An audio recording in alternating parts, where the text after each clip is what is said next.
just doing some modifications on a valve cover. All right, so we've got our valve cover here. This is to an E46 M3.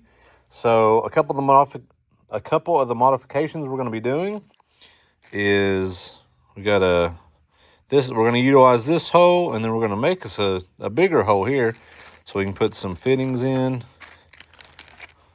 do some breather mods. And then he is installing R8 coils, so we're going to take down these little knobs so the R8 coils will fit down in there good and tight like. All right, guys, so I've been working on this valve cover and this Mustang a little bit today. We're about to go inside for the night. So let me show you all what I've got going on with this valve cover here so far and what the plan is for tomorrow. All right, so here we go. We got that drilled out. That fits in there real good and nice, real good and tight. So we'll weld that up, just do a little tight bead around that. And then I've got my little piece here made. I got a couple things holding it up, trying to get an idea of how high I want to make that. So I may want to bring it up a little more to have it a little more flush with this, but we'll see. So yeah, that's where we're at. We still have to take these off. And I was sitting here trying to think of how I wanted to do that. And I don't want to damage this, any other pieces on this valve cover. And pretty much I was looking at doing like a 2-inch Rolex or whatever, a 2-inch grinder to sort of grind those down. But then I got to thinking, it'd be real nice to take those down with. Yep, that's right, Bridget. So I've not got Bridget running yet. So I took a little time today and we mounted our VFD and started messing with the wires a little more. I do have to get some wires so I can run it off of this. That way I can have it, I guess, on. I'm not real familiar with these, but I guess you don't want to run the VFD to the switch, then to the motor. I think you want to run the VFD straight to the motor, but then you also want to run the switch to the motor on a different, one of those thingies. And then that'll allow you to use your switch to control the VFD, to then control the motor, to then control, all this good stuff. So I think that's what we're going to do. I've got some collet bodies. I do need like the actual, like an end mill or whatever. So side mill. Again, I don't know. I'm not a machinist and I don't claim to be, but I have used a Bridgeport a little bit before. And I think that'll be a good tool to do to do what we're wanting to do with this valve cover and get the best results. And that's what we're about around here at Crank's Fab Shop, is trying to get the best results. Doesn't always happen, but at least we try, But anyway, I'm going to go grab some food, and we'll be back out here bright and early in the morning. So I will see you all. All right. Just like that. I don't know where we're at in this video. Honestly, I don't know which video we're working on right now. I'm pretty sure it's the BMW valve cover. You know what? It's the BMW valve cover. So I don't know where the last clip was because we got working on the Mustang exhaust. That video is probably the one right before this, because I am finished up with that, thankfully. Oh my gosh, guys. I just posted, I just uploaded the video for, what was it? The catch can and getting new tools. This tool here and a few others.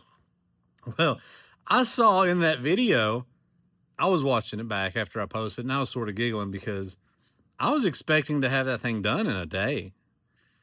Like, honestly, from what the customer had told me he had and wanted, I was going to put it on the lift, get everything up, weld it, and, tack it on the car, pull it off, weld it up, throw it on, and, have a good day. You're out of here.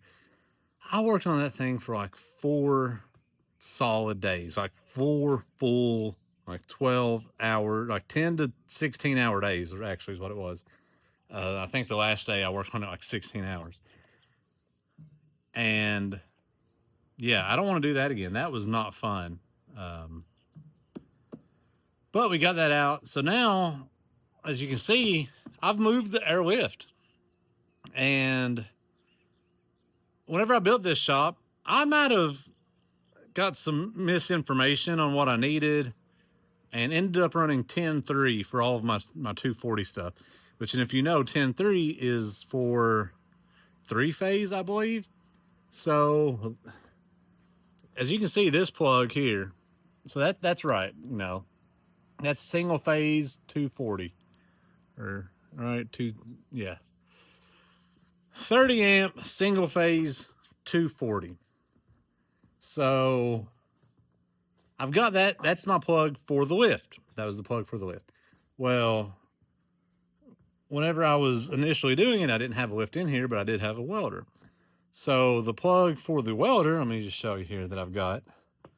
And so the welder can go back and forth between single phase and 3-phase, like automatically you wire it.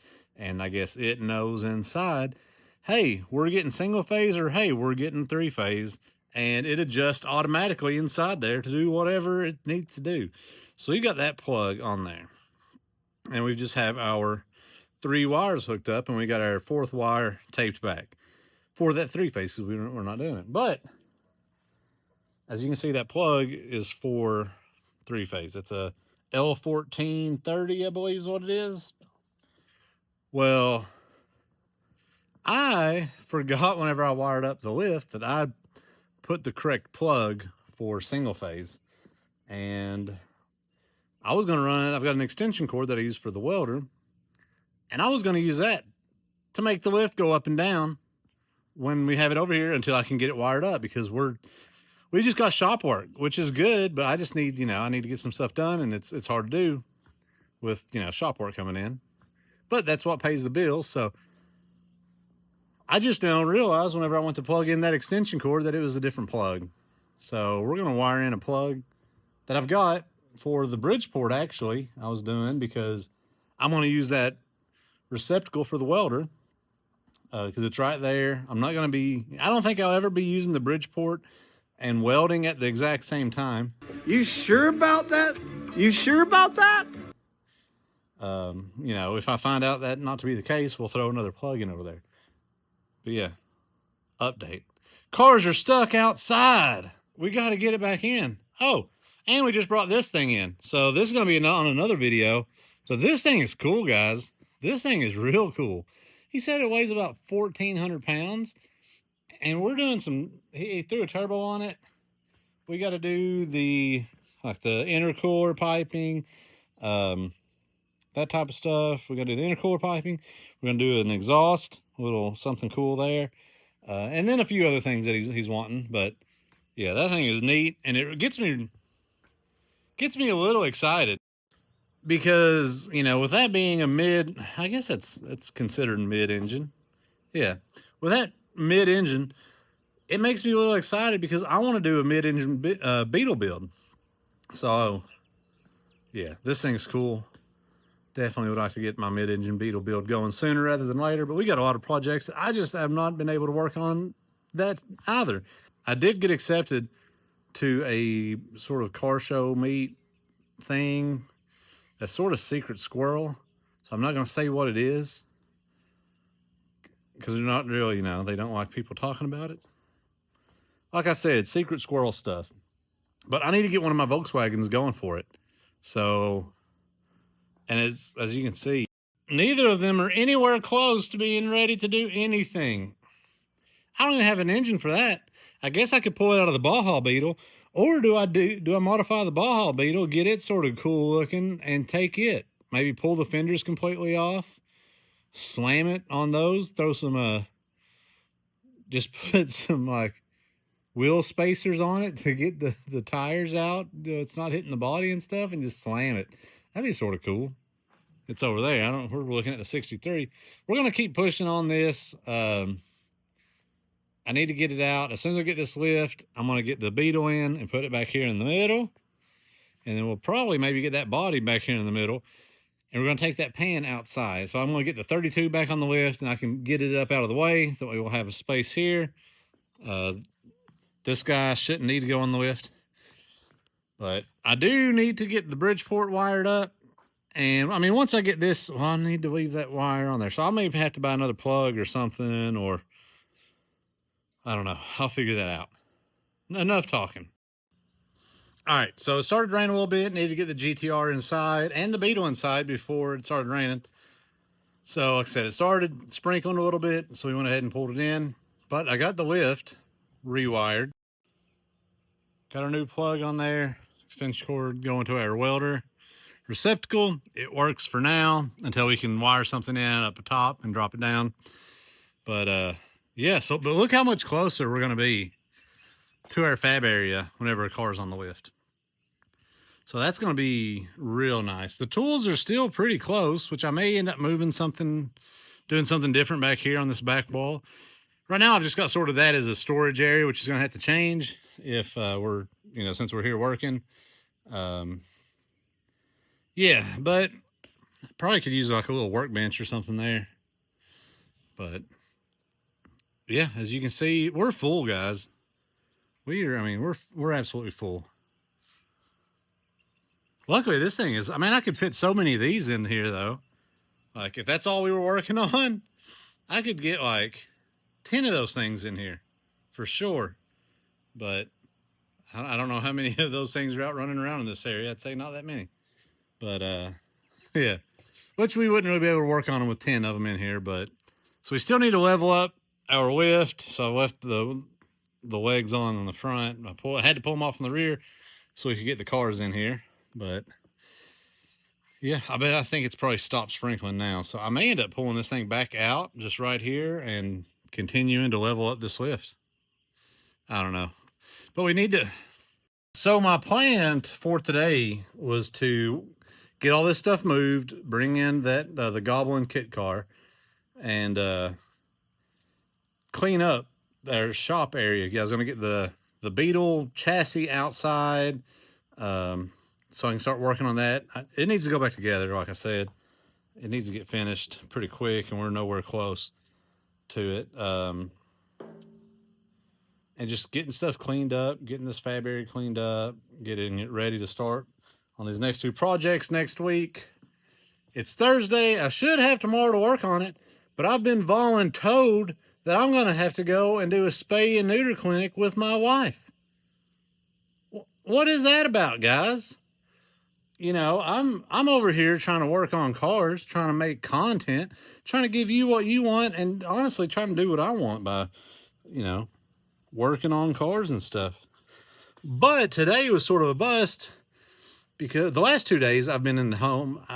The last 2 days I've been in the house with a sick little girl, and it breaks my heart, guys. If you are a father, you know what I'm talking about. And that poor little girl just been sick. I sat on the couch for 4 hours today, not moving, because I had that little girl asleep on my chest. And with her being sick, she's not gotten good sleep at night. So I just did whatever I could so she could get some rest. And thankfully she did. She woke up feeling so good. She's ready to go play at her Nana and Paul's house. So luckily they were, they live right down the road from us. So they were able to come pick her up for a couple of hours so I could come over here and meet the customer with that Goblin and try to get some stuff moved around. I was hoping to have everything moved by the time he got here. That wasn't the case. I got over here, got my wheels on the lift, got the rollers on that, and they pulled in. So, but they didn't care to help me roll it around and try to get it out of the way, which thankfully they were here for that because this thing is a little heavy. But and I apparently didn't let it all the way down. So the legs were at a little bit of an angle, like the legs with the wheels, and so the casters didn't want to rotate very well. And then I got it over here and I hit the valve again to see if it'd go down, and it kept going down. I was like, well, oh well, it is what it is. I'm talking again. I'll see you all on the next day that I'm out here. I'm going to continue to clean up and do some stuff out here, but no real work's probably going to be done. I may try to continue Well, I was going to say wiring in my Bridgeport, but I just had to steal the plug for this lift. So I don't know if I just want to go get another plug for that and then another receptacle that's the 3-phase type plug, the L1430. Oh man, what I'd really like to do is to put L630s all in it, which is what my lift was on. It's the the 3-prong. What it's supposed to be. Like I said, yeah, these guys right here. I'd like to go back and just do all of my receptacles in that, and then all the plugs.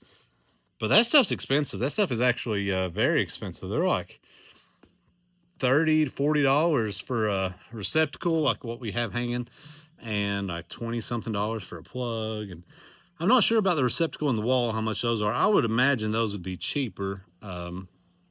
And honestly, that might be a thing. If they are cheaper, we could do that, because that's what we would have to change the most of, was those two in the wall.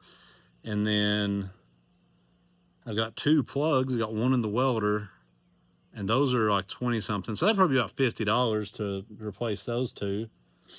And then I've already got the one for the lift, so that might actually not be terrible, because we have to buy something else for the lift over here to drop down.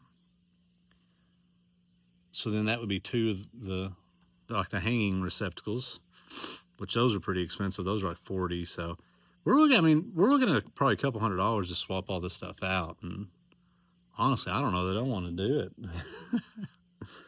Maybe we just buy another one of our L630s for the lift, wire it up over here, drop it, then put that plug back on there. And that way, but man, it would be really nice to have all of those the same plug, wouldn't it? But then I got my extension cord that's it's a L1430 extension cord, and then that wouldn't work for my welder if I did that, if I swapped it over. We're not going to swap it over. We'll leave them separate. Or if we do swap over, we'll just swap over to the 3-phase, the L1430. There's nothing really wrong with it. We just have one extra plug that we're not using. They're probably a little more expensive, but I mean, like I said, I ran 10-3 in all of this, and so that one wire is literally not doing anything. The neutral, or what would be the neutral, is just hanging out in there, not doing anything. So lesson learned there. If whenever we go to buy some more wire to wire some stuff in, we'll be getting 10-2, baby. Yep. I'm not going to make that hefty mistake again. You know what I'm saying? I talk too much, don't I, guys? But anyway, that's yeah. So I'm gonna get back moving some stuff around, cleaning up shop. I may see you all in a minute or not. For you all, it'll be a second. Again, I said that a lot, but yep. All right, guys, so we're back in the shop, and I got my lift, like I said on the last couple clips, that it's going up and down, all that kind of good stuff. But I ran into a little bit of a problem with using the plug that I was going to use for my Bridgeport on the lift, because now I don't have a plug. I'm going to go get one. It's just Lowe's and stuff, town's about 20 minutes away. So what I've got here is, I was looking in my, I got a box just with the electrical stuff in it. And I found one of these guys. And then I was like, wait a second, I've got an adapter for that. So is it ideal? No. Will it get me up and going? Maybe, just enough to test it out. Let me show you what I got going on here. I think I've got it wired up right. I'm not an electrician, and it does say to have an electrician wire this thing up. So we'll see. But I think I've got everything. I got 1 and 3 going to 1 and 3, and then the ground going to a ground, and then I got 1, 2, and 3 going to 1, 2, or 7, 8, 9 or something, and then 1 and 4 and 2 and 5 and 3 and 6, I think's how she's wired up. I don't know. I got this, but as you can tell, somebody's painted over it, and it's really hard to sort of see. But I did sand it enough to where I could see what it said. And yeah, 3 to 9, 2 to 8, 1, 7. Oh no, yeah, that's what it is. And then those go to L1, L2, and L3, those duals. And then I got T6, T5, and T4. I think I've got all those together. I hope I do anyway. They're tucked back in there, so I don't know. But I figured I'd set you all up for this first plug-in and see what happens. I'm nervous. I don't want to burn up anything because I need this stuff. But I guess if I do, I'm either going to go use a buddy's Bridgeport, or I'm just going to take a like a rotary file or something to this valve cover, because we want to go ahead and get that done for him. We are waiting on parts for the Goblin and another project that I'm working on. I don't think I've mentioned we're doing an exhaust. It's pretty much just the axle back on a Supra 4-inch titanium. He's got a full 4-inch titanium exhaust. I believe it's full 4-inch. It looks like it all the way up. And then on the rear, it had broken. I'll show you in a second. Let me show you now. So we got this 4-inch titanium. You can see the hanger busted off, and I'm not sure exactly what was going on because there's a lot of nastiness on there. But anyway, he reached out to us, and we're gonna fix that up for him. It's got a stainless exhaust like tip on it now. He's not happy with it, so he was gonna have us do another stainless, but then I recommended doing the titanium just because it's the titanium exhaust, and it's literally just gonna be a straight section of pipe, straight section of exhaust tube. So we got that ordered with Tycon. So yeah, I talked to Brian with Tycon. It got all that on the way. Luckily, I still got the stuff for Michael's R32 4-inch exhaust, 4-inch titanium exhaust. So we were able to use the V-bands that we had for that exhaust to match up with the V-band that's on that exhaust. And yeah, so we the universal 4-inch Tycon titanium female V-band. Man, that's a mouthful, isn't it? But anyway, that'll work. We're going to be getting on that later on this week. But again, today we're trying to get this mill going so we can continue on this valve cover and get it out of the way, and just so we can check off a job. You know what I'm saying? But anyway, let's set you all up and see what happens. All right, so we've got our fused switch off. I've got my book here. We're gonna plug this thing in on camera, see how it goes, and then I'll probably shut the camera off to try to set all my parameters, because I still need to figure out what all my parameters need to be. I do have this thin cable to control the forward and reverse with our rotary switch here, so hopefully I can use that. But we're leaving everything open right now in case we need to unplug and move anything around. So, oh man, I've got my things loose over here still. Idiot. Plug this in. Hopefully nothing goes wrong here. All right. Moment of truth. Hey, she's on.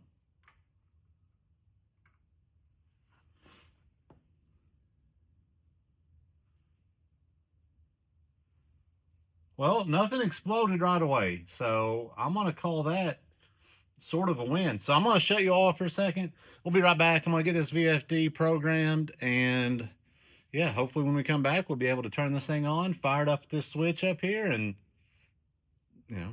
get to work. We've changed our parameters a little bit, got it set up. I think for the most part, I'm not sure if I've got it right as far as I'm controlling it with this, because I don't know if I'm supposed to be doing like communication or like an external run stop. I mean, we got it on the comm, but also we have, I don't know. I think I've got it right, but let's see. There we go. You can see everything. Let's see what we got going on here. Oh.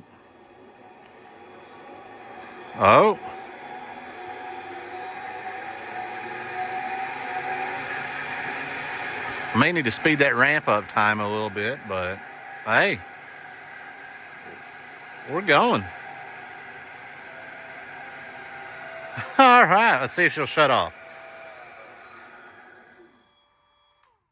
There we go. Success. Yeah, success. It seems like it's good enough to turn on and off.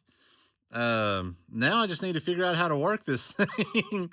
So yeah, turn you off for a second and clean up, and yeah, that is exciting. Let's try it again. Let's try to reverse it here. Oh, I do need to see if we're forward or reverse. I didn't even really check that. Yeah, so that's I mean, I guess depending on how you look at it. Yeah. So with this being 3-phase, I believe I should be able to adjust the speed here too. Let's see. Yeah, so we can actually adjust that. Our frequency, which adjusts our speed. But we also have our belts there that we can adjust speed on. So yeah, cool beans, man. All right. Well, it looks like my wiring worked then, and yeah, I was a little concerned, honestly, if this was going to work, if I was going to get like shocked whenever I went to hit that, like to hit the switch to turn it on. You know, I thought it might let some of the magic smoke out.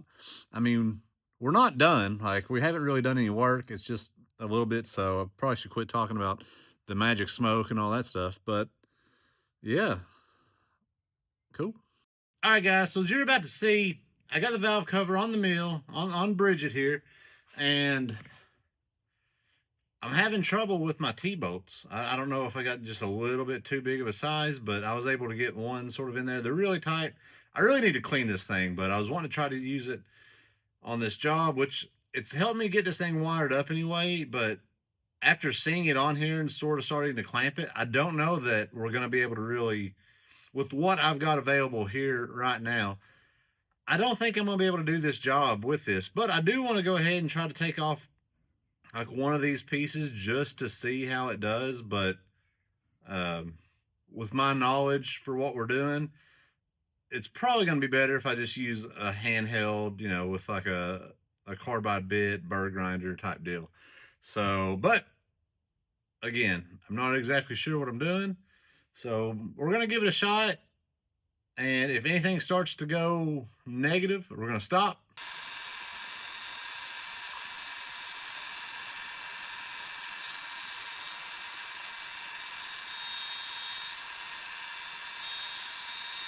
Man, I really do wish I could get to all of these because that actually looks pretty good. And once we weld that, I just want to weld that hole and then I'll come back over it. And I'd like to machine it and machine all of them. So I definitely need to get something figured out on how to hold this. I mean, this thing didn't move at all. How with just the, you know, it's basically got two clamping points, two of these little pieces on each side of this, and it's just holding it down. You know, they're close. I felt comfortable with that. Now I wouldn't want to come over here and start doing any of these with it being that far away from that clamping point. I mean, it feels pretty rigid, but I definitely want another clamping point over here, and I may be able to use one of these positions. But I may have to buy different T-bolts. I thought that I'd got the correct size, but they are a little snug. I mean, heck, honestly, I got a vise. I could set my vise up and take just a little bit off that T-bolt with our mill, and they would definitely fit then. So we may do that. I don't know. Or we may just cut these with our hand. I don't feel like it took that long. Let's see. Probably about 10 minutes. And I was going very easy on it. I started out doing like 10 thousandths taking off and got up to 50 thousandths. And it was, you know, we started getting some pretty decent chips off of that. I don't know, you might be a little too close to me right now. But so yeah, I think it did pretty good. So 10 minutes on all of these would definitely take a little bit, it would be a little too long for the job, but because I mean, let's see, 1, 2, 3, 4, 5, 6, 8, 9, 10. Well, there's 12 of them. There's 2 per cylinder. It's a 6-cylinder, so there's 12 of them. Yeah, that would be 120 minutes, 2 hours doing this. Yeah, we couldn't charge that, but that would just take too long. You know what I'm saying? It would take too long. But again, this is the first one. I was going very easy with it. If I was doing a couple, like if I was doing them in pairs, it probably now after doing the first one, if I had everything clamped up good, and would be able just to sort of go around through all of them. I mean, I could get at least 4 because they're sort of in sets of twos or in sets of fours. 2 cylinders are sort of together. We could definitely do a full pass with 4 of them. So yeah, that would cut it down to probably about half an hour if we had this clamped really well. So I'm going to take a break here from videoing and try to figure out how we can do this because, like I said, I am pretty happy with how that turned out. It's just a lot more precise than if I take a cutoff wheel or anything like that. But at the same time, we don't have to be super precise right now um, because we are going to weld this and then we'll come back, and that's whenever I really want to be able to use the mill to smooth everything out because it would be really, I personally think it'd be really neat. The customer probably doesn't even care about it too much if it looked sort of factory, you know what I mean? Like, let me know what you guys think about how that turned out there. All them chips. So I could probably even take it down a little lower, but like I said, I'm about to weld this thing, so it's gonna affect that anyways. All right, so I ran to town, went and grabbed some lunch, got a few things I was needing for the bandsaw and just for wiring this mill. That way I can get rid of that adapter and all that kind of good stuff. But then I came back and, my T-bolts weren't fitting in there. So I modified them a little bit to make them fit. Now I think I got this thing clamped pretty well. Let me show you all. So I actually used the little thing here from my, oh gosh, it's a mess, but from my fixture table to go over that. And that seems pretty snug, pretty tight there. So, I mean, I sort of try to move that thing around and can't. So we're going to get as many of these as we can real quick. I'm just going to set you all up on a time lapse and, yeah, see if we can knock these out. I will have to move it a little bit to get to those, but, I think I should be able to get to about everything else other than maybe these 4 might be a little tight, especially these 2 here, but we'll see. And heck, looking at it, those 2 might be a little tight to that piece there. So we'll have to watch out for that for sure.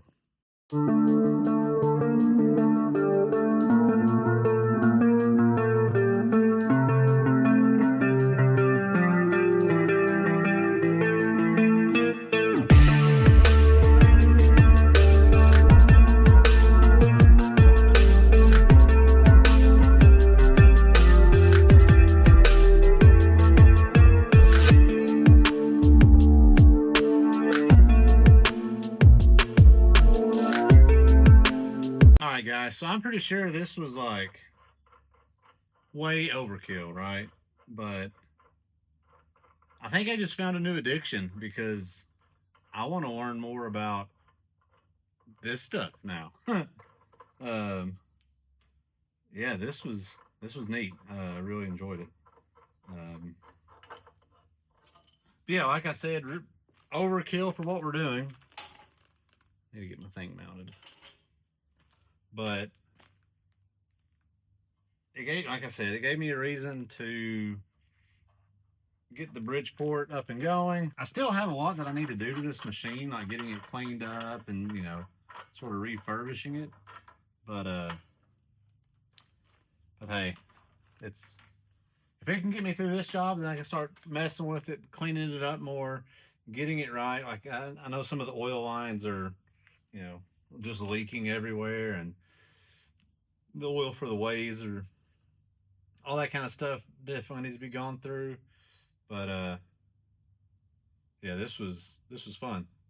So now we're going to get this all cleaned up, and we're going to weld all of our holes here, as well as we're going to weld our bungs in, and then I'm going to come back through, and I think I'm just going to sort of,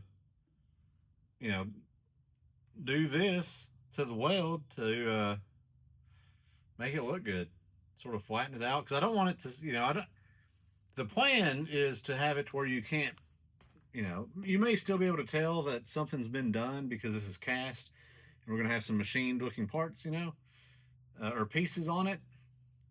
But the goal is, I don't want it to just be welds. I don't want I don't want you to be able to see the welds there. I want it to look as factory as possible.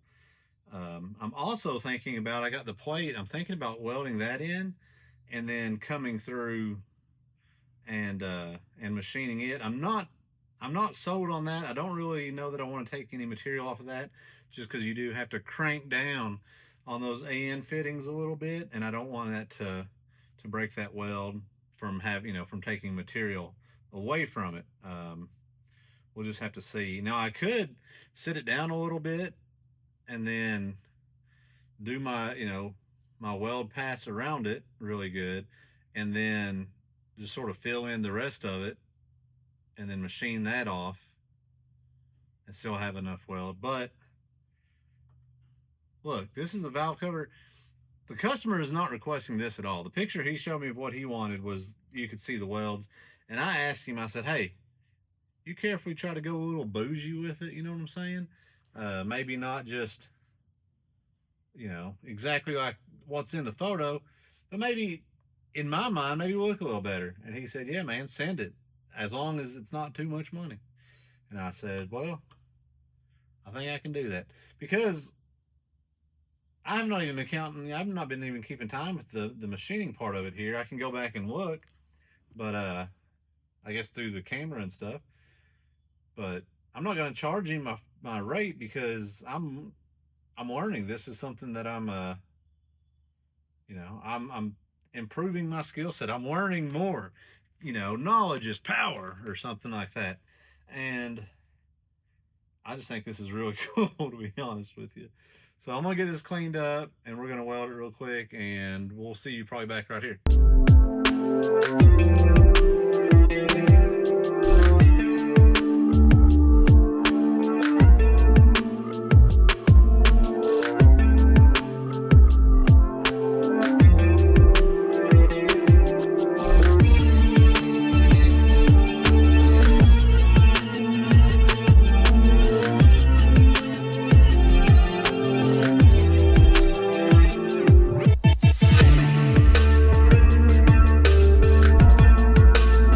So I've had the Bridgeport running for one day, and I can already tell you, using the same plug for the welder and the Bridgeport isn't going to work.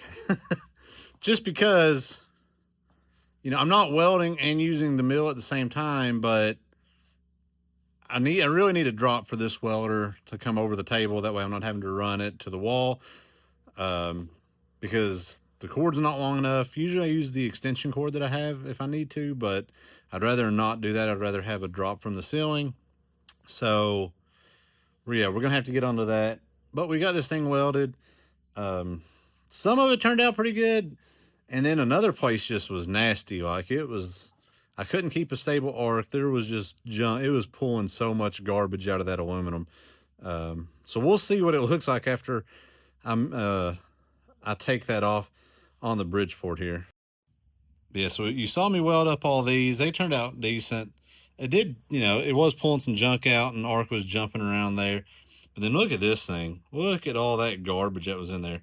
I tried to go around it to get it to all come out, but it was just burning. Like, it was just this crispy black, just nasty looking as I was hitting it with the torch. So yeah, we'll see. We'll see what it looks like. We'll machine that off and maybe go back around it with another bead and then machine it again. But we're going to do that, and then we'll get these bungs cleaned up and welded in.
it turned out okay.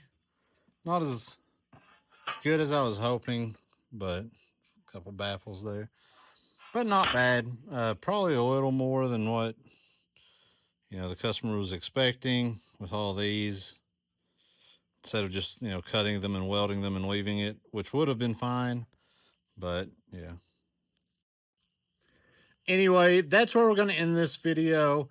Be sure to drop a like, comment, subscribe, share, all that kind of fun stuff. And until next time, thanks for watching. God bless. We'll see you later. Well, bye.